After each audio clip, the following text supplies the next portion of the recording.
Tax-free crypto.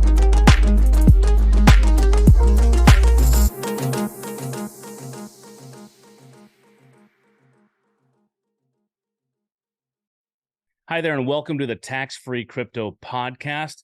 The purpose of this podcast is we try to take news, some kind of news that might be a little complex. We try to break it down into tidbits that helps you to hopefully understand a little bit better so that you can be an informed trader or buyer and holder or hodler if you're in the game already. That's all I'm trying to do, because where cryptocurrency is going these days, it's only a matter of time as the adoption rates get better. Some of you who are 55 and above, with all the money that's out there, you're a little nervous or scared to get into the crypto market. So I just want to educate you about the importance of that. We talked about already what the difference between a spot ETF and a futures ETF is, and why it's important that BlackRock, Fidelity, Vanguard, ARK Invest, these big major financial institutions are already putting in for a spot ETF. And once that happens, they begin to buy up the inventory of what's out there for Bitcoin, on top of the fact with the Bitcoin halving happening in April and May. I have a video that explains that as well. So keep following the podcast. Go back in our archive. I don't want to waste too much time in here because I have a very special podcast today, and I'm looking forward to getting to that point. So the Bitcoin halving, the spot ETFs, yes, Kathy Wood from ARK Invest, she wasn't denied. They just said, hey, we're not going to approve it yet. What we think is going to happen is that all of these applications that have been put in for the spot ETF, they're possibly going to be approved all at the same time. So right now, while Bitcoin's on sale, meaning it's low, I'd buy it up before that happens.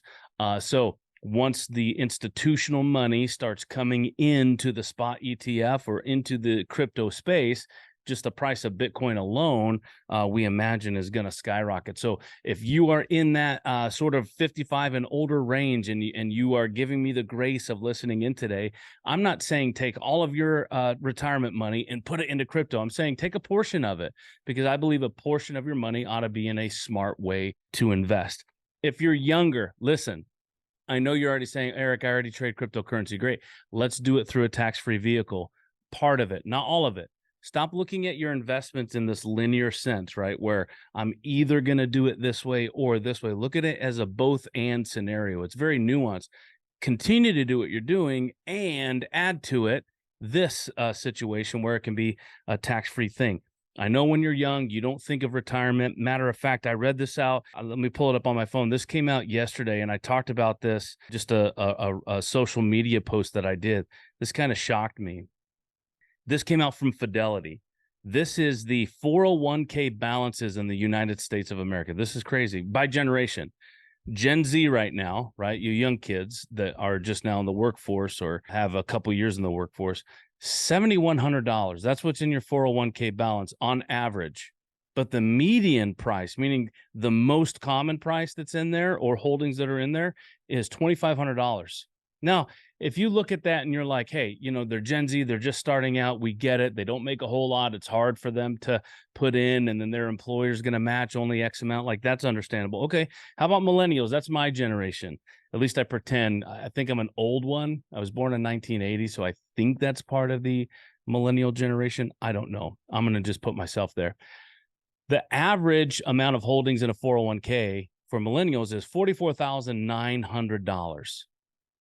You've been working like me over 20 years, 20 plus years, 23, 24, 25 years of your life, and $44,900 is what the average amount is being held in a 401k, but the median is $15,500. Man, that's sad. Here's the kicker. Gen X, my parents' generation. I had Gen X parent, a boomer dad and a Gen X mom. The average for Gen X is $145,500. You've worked 35 plus years and you have $145,500 in your 401k on average, but your median, it's only $44,000. And then here's a really sad one, is about the boomers, right? You've been working 50 plus and maybe you're trying to retire, but the average amount of holdings in a 401 for a boomer is $215,000, but the median is $61,200. So if you're younger, you might not be thinking of retirement, but I want to say to you, this is incredibly a crucial point of it. boomers, it's our grandparents, it's our great grandparents, it's a generation that has calluses on their hands, and they're adjusting to this new world, and they only have 215,000. And in this new world, you have an opportunity to take some of your retirement funds through a tax-free vehicle, aka a Roth IRA, and unleash it to be able to invest in cryptocurrency. So if you're young and you're already investing, look at it nuanced, continue to do what you're doing, but also add to it a tax-free opportunity. Okay, I just wanted to start there. Also, this, if you're on X, or the company formerly known as Twitter, please follow me there. I am the TFC guy is my name, but my handle is taxfree_crypto, taxfree_crypto. Also, if you are looking to be an affiliate, we are looking for affiliate marketers. If that's part of your business plan, or if you're an individual that likes to market, please reach out to me. My email is Eric, ERIC, at taxfreecrypto.com. I just had a phone call this morning with another potential affiliate and who got the word from the podcast. So I'm grateful for people who are out there listening. Okay. What the heck happened last Thursday? Last Thursday should forever be known as Red Thursday, because Bitcoin dropped quite a bit, like it was off the edge. If you remember last week's episode, I talked about we titled it the Holy Trinity of price volatility. And the Holy Trinity of price volatility is product launches that we talked about, token unlocks that we talked about, and just retail data, how all these, Walmart and other companies, that data comes out, and that does affect the markets in some way. So when it got volatile and dropped, I thought, hoo, I was right, try to pat myself on the back. However, that's not at all why crypto fell. Sometimes you can get in this vacuum and you try to figure out exactly why things fall. Sometimes you don't quite know, but I did want to do some research and figure out why it tended to flatten out or trade that way. First of all, it's the summer months. And secondly, we are in a bear market. So that's part of why the volatility is there. Not like gas, because historically, Bitcoin and Ethereum and much of the crypto market, it's actually less volatile than the rest of the stock market. Gas, on the other hand, right now is incredibly volatile right now. They've had one heck of a bumpy road, but that's because of the invasion of Ukraine and all that political stuff I don't want to get into, because I'm either going to get mad or you're going to get mad at me for what I say. Maybe when this podcast is big enough, I'll get to the point where I don't care what you think. But in the meantime, I do. And so I just want to say that 13% of the world's oil, which comes from Russia, there's been sanctions that have been put on that. So oil has had this incredibly rough and bumpy ride. And while China's much delayed reopening post-COVID from January to April of this year, there wasn't a spike in oil demands, even though they began to recover. So that's why there's volatility there. But put simply, oil has had to work hard over the summer, while crypto's kind of been on a vacation. It's sort of been on this holiday. And I don't think this pattern is likely to repeat, but it possibly could. But what a week it was last week. Over $1 billion in crypto was liquidated in the span of just a few minutes. Last Thursday was a bloodbath. So what happened? China filed for, or their Evergrande company filed for bankruptcy in Manhattan. It's the world's most heavily indebted property developer, and many fear that the recent real estate problems could spread into further parts of the economy. So with them filing for bankruptcy, that affected the market as well. But here's where a bunch of ding-dongs did a bunch of ding-dongery, and that's that rumor spread that SpaceX sold off all of its Bitcoin, $393 million worth. Well, that's not what happened. All they did was they wrote down how much they had, and one of the journals, one of the newspapers picked it up as if they sold it off. People freaked out. They began to sell out. So some idiots were being idiots. So as prices kept dropping, it triggered over $1 billion in liquidation. So if you wondered what the heck happened, that's in a nutshell what happened and why it dropped last week. As a result of that, we are now, as of the recording of this video, and as of about 20 minutes ago, Bitcoin's at $26,030. So that's when I say right now Bitcoin's on sale, that's what I mean. I don't mean it's on sale because you can go to my exchange and buy it and I have a good price on it. No, I'm saying it's on sale because that's the price of Bitcoin. So another FYI on there. I have more information that we could kind of go into, but I really want to reserve my time for a very special guest that I have on today. His name is Josh Parish. So I told you a couple of podcasts ago that I'm going to start having guests on. Next week, we're going to have Tim Story. He's going to be part of this. He's kind of a thought leader to celebrities. And he was also at the Aspire event in New York City, speaking on the big stage. I had the privilege of meeting him. If you follow me on my socials, you'll see me have pictures with him. So I'm honored that he'll be part of this. But today, and our very first guest on the Tax Free Crypto podcast is my friend, Josh Parish. He's an entrepreneur. He's a real estate investor on the west side of Florida, and he's going to tell you a little bit more about that. He's a teacher of transformation, sort of about yourself. Now, I know that has nothing to do with the financial market, but I want this podcast to kind of be more than that, because as you begin to work on yourself, you begin to open your mind to understand things a little bit better. And I think the freedom of bodily autonomy is just as beautiful as the freedom of the financial markets that come with cryptocurrency. So, Josh, welcome to the podcast. Let's talk about you. What's up? Hey, man, thanks for having me. I didn't know I was the first. It's exciting. Only up from here. Yeah, that's it, man. So tell us about yourself. When you and I were talking about you being a guest on here, I was really enamored by you talking about the transformation and helping people lead and themselves and about the health lifestyle and those things. I'm personally attracted to those things, but I thought it was a good opportunity to bring it up within this podcast. What can you tell us about that? Well, one is, I mean, I really like the lead in, everything that you said up front, because, even though crypto is an amazing investment, the best investment I feel is the investment in ourselves. And, you talking about those retirement stats at the beginning of the show, it stood out to me because, retirement really is a thing of the past. Like most of us, we're going to be working to our dying days. And, there was this book, Thou Shalt Prosper by Rabbi Daniel Lapin. And, basically it was just, he was talking about why the Jews have been so successful over the course of history. And it's essentially because they picked out, a career that they could do until their dying day, jewelers, accountants and whatnot. And, so it's just, heading into the future, we're going to have to go at things a little bit differently, because I mean, to think that you can put away 10% of your savings for 20, 30 years and then, it being taxed to, kingdom come, like just 10% for 30 years is not going to get you, with inflation, not going to get you where you want to be. You're going to be eating ramen noodles. So you better figure it out now. And you better take care of yourself now, and then you better figure out how you're going to invest your money, because I mean, it's only going to get more tough, not to be gloom and doom or anything. And, I'm not going to start screaming at you about, I don't want to do one of those guest appearances, but yeah, man, I mean, it's just like heading to the future. Like we gotta go at things with a little bit different mindset than our parents and our grandparents. And because I mean, reality's shifting in minuscule ways as we head forward. And but yeah, man, teacher of transformation. I've been a coach for about the last 20 years now, and no matter what you want to do, like you're going to have to start out making your vessel more refined, more tough and more resilient.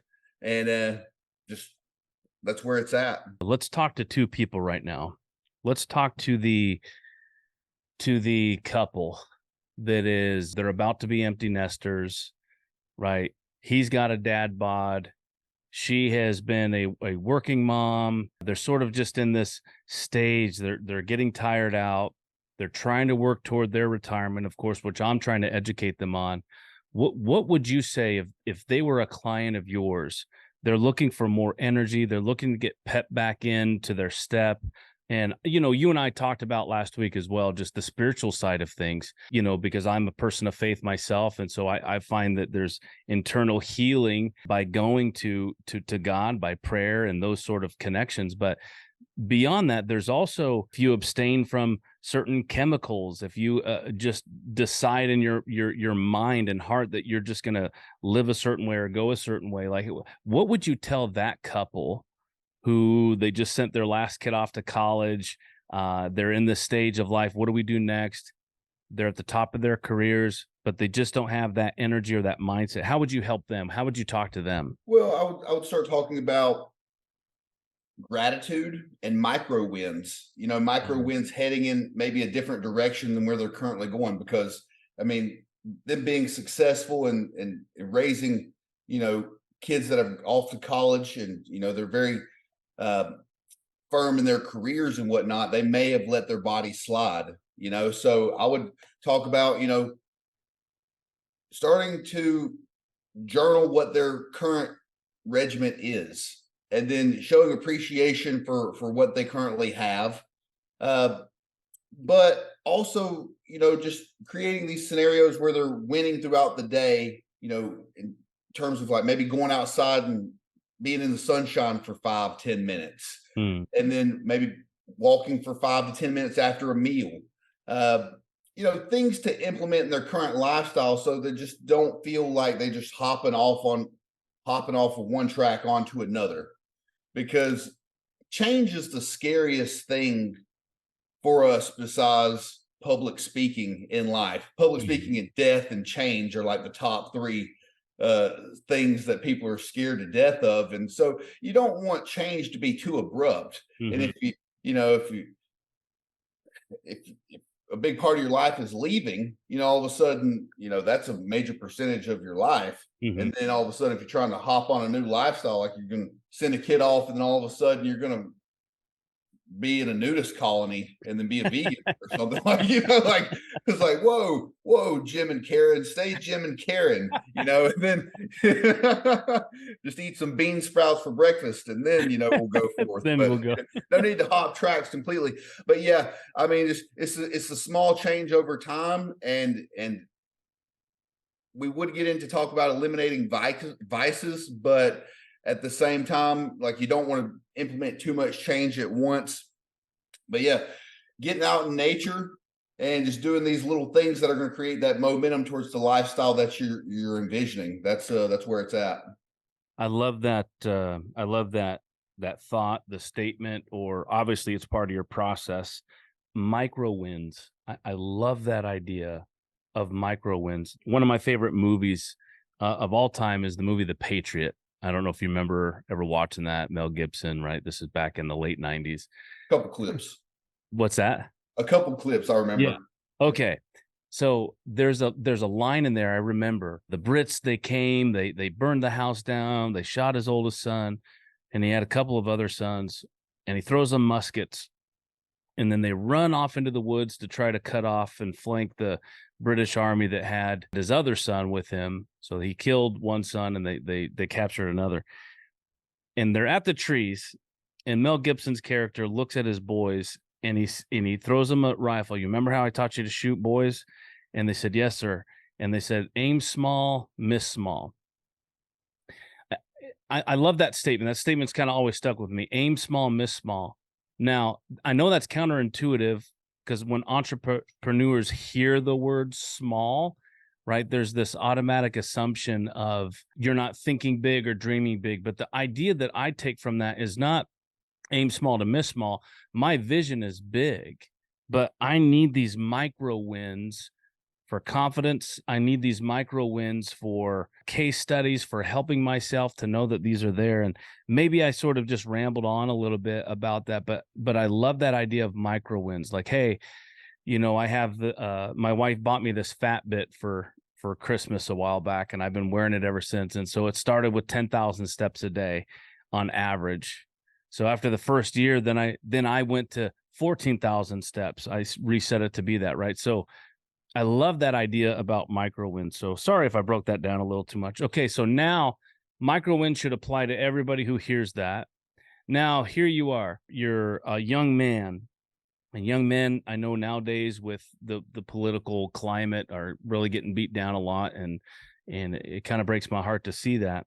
What would your encouragement to that person be? Obviously, you have micro wins to the older couple who's in a new setting of life, but now here's this young man, or even this young lady for that matter. They've been helicoptered by their parents, so it's not their fault. They don't know how to forward think. They don't have critical thinking skills. They don't know how to be a citizen. They're still in mom's basement playing video games. How would you encourage them if you had them as a client? Well, just to comment on your aim small, miss small.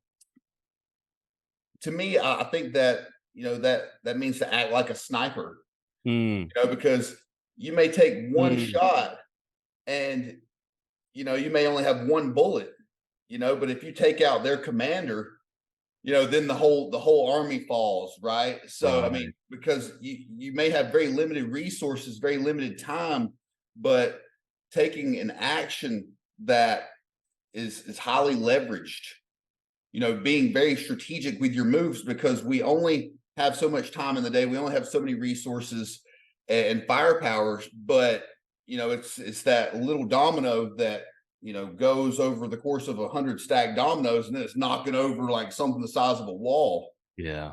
right? So for the young folks, I know love that. that their actions create ripples over the course of their life. So I was talking to my girlfriend yesterday about how and I still do it. It's like, oh, future Josh will take care of it. Like, Yeah. Yep. oh yeah, yeah. I mean, man, I caught myself yesterday with, I'm like, damn it, Josh, 12 months ago. Like, what are you doing? Like, Yeah. I That bought is these so big good. mud tires for my truck, and 12 months ago, man, they're hot. And they're still looking good, but they make my truck ride like a covered wagon. But yeah, to the and I'm just like, I'm kicking myself over it, but they look cool. But yeah, to the young cats, your moves matter today just as Yeah. much as they will in the future. And Yeah. even though you don't have much experience in the world, go out and get some, Yeah. because I mean, yes, book studies are amazing, and I've read hundreds and hundreds of books and taken courses and whatnot, but whatever you want to do, yeah, read some books on it, but go out and do it, even Hmm. if you feel dumb. Like Hmm. your first few reps, your first few minutes time in the trenches of what you want to do, you're gonna look crazy. Hmm. But if you just show up and you're gonna focus and you're gonna ask good questions, people around you are gonna support you. So go out and just bang it up, and go mess up, because that's Yeah. what life is. And even just because someone's, three times your age, if you're 20, and the 60-year-olds, the 80-year-olds, they just have more life experience, because nobody knows what they're really doing. Like, Yeah. people just fail in a better manner going Mm. forward for the most part. So yeah, I mean, yeah, just, it's all an experiment. I So love just, that line. They fail in a better manner yeah, because, it's even a biblical principle of wisdom. Like it's impossible to have wisdom without experience. Impossible. You can have knowledge without experience. I read a book and I really enjoyed it called The Coddling of the American Mind by Jonathan Haidt, Haidt, how you spell it.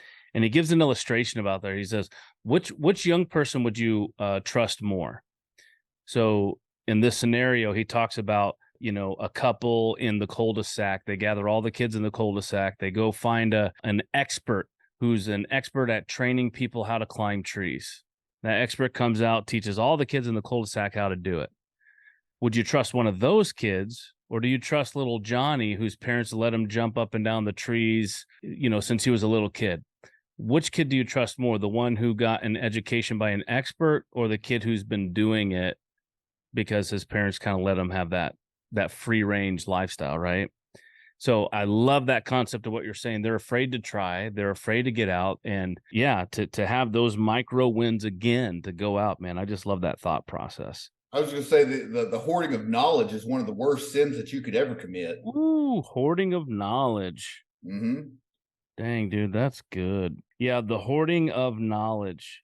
There's a kind of a running joke in my family. I have four daughters, and I don't know if that's because God is trying to discipline me for my teen years, or if he knew I'd be able to raise four daughters. But anyways, it's always hey, child, take out the trash.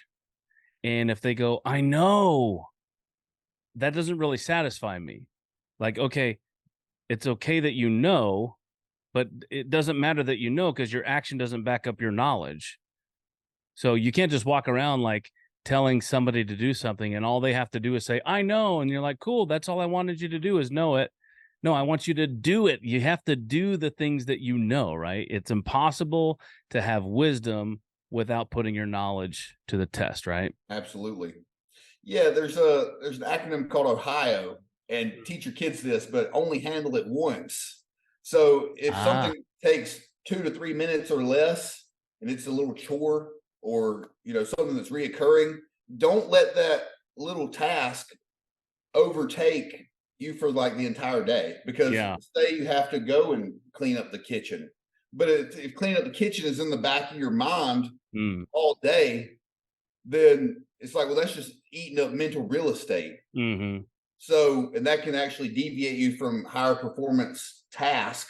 Mm, But you got to go take care of this thing that was 2 to 3 minutes that nagged you all day. It's like, oh, I got to call grandma. It's like, because I call my grandma like every other day. But if I go all day in 2 days without calling grandma, it pops up in my head a dozen times. I need to call grandma. So I will just call grandma to say hey, and it's like 60 seconds. yeah, yeah. So yeah, and I've lived by that Ohio principle for years now, and I still say Ohio. Just do it, Josh. Just go do Mm, it. And yeah. I mean, because if you have a dozen things that take 2 minutes, then you never, and you're thinking about just those dozen things, you'll never have a, pro, a profound thought because you're thinking about the damn 12 minute or the Right. 2 minute task that you should have done. It's just cleaning off your plate. Yeah. I love how So you said that earlier. Future Josh will get it, right? I'll do it. yeah, And then the later becomes hours, then days, then weeks, then months, then years. And you just look back on this time well wasted of good intentions. And now at my age, I look back and I remember, the road to hell is paved with good intentions. And when you're young, you're like, yeah, okay, whatever. And now you look back like, wow, boy, it truly, how did I get here from there? And I just think that that's beautiful. Let's do this, Josh. I want people to be able to reach out to you, whether you want to give an email, a social handle, your phone number. And then I want you to kind of leave our audience with something you felt is profound that might even encourage their day when they hear this. well, you can find me best on Instagram at the Josh Parish, TheJoshParish, and that's at the Josh Parish on Instagram. And just again, it's the whole retirement thing that stuck out to me, and it's important to test new waters. Mhm. Because the whole cryptocurrency thing, yes, it's been around for a decade or so, but yeah, I mean, it sounds like there's multiple ways to skin this cat, right? So just to get in there and learn by doing and taking again, you got micro wins, but take micro risk too. Get your feet Mm, wet. that's Don't good. go bet the house, on something that you don't understand. But I mean, the best lessons are learned through loss, right? So go lose just a couple bucks in a new vehicle, and see Yeah, like, oh, I shouldn't do that again, or like right. maybe you'll gain, so just like, just go test the waters. Yeah. I love that. We may title the name of this podcast something like micro wins and micro risks. I really love that thought. You've taught me something today, Josh. For that, I'm very grateful. I hope that you get to be a recurring guest with us. I would absolutely love that. I enjoy our conversations. I love your energy and I appreciate your knowledge. So wins, micro risks, and the greatest sin of mankind is the hoarding of knowledge. Gosh, I love that. All right, you can find Josh Parish on Instagram at the Josh Parish. Check that out. Thank you for tuning in today. I look forward for next week. So sign him off, Josh, and we'll say goodbye. Thank you, sir. I appreciate you having me. All right. Take care, everybody. So thanks again for tuning into the Tax Free Crypto Podcast. I am so grateful that you are a part of the journey. If you've listened to everyone, probably Mom. Thanks, Mom, for listening every time. But I want to let you know again, as I said earlier in the cast, that next week, Tim Story, He's going to be on the podcast. He's been a personal friend of mine, and I've really appreciated every opportunity I had to speak with him. He's known as the comeback coach. He's an acclaimed culture influencing thought leader. He's a life strategist. He is a speaker. He's a counselor. He's an author. All those things that are there. He finds himself in the presence of a lot of high-profile individuals as he gives them help with recovery and discovery. And so I'm looking forward to having him next week. So please join the Tax Free Crypto Podcast next week. And so between now and then, I look forward to hearing your comments and send questions if there's anything that you would like for me to cover. So thanks again for being here.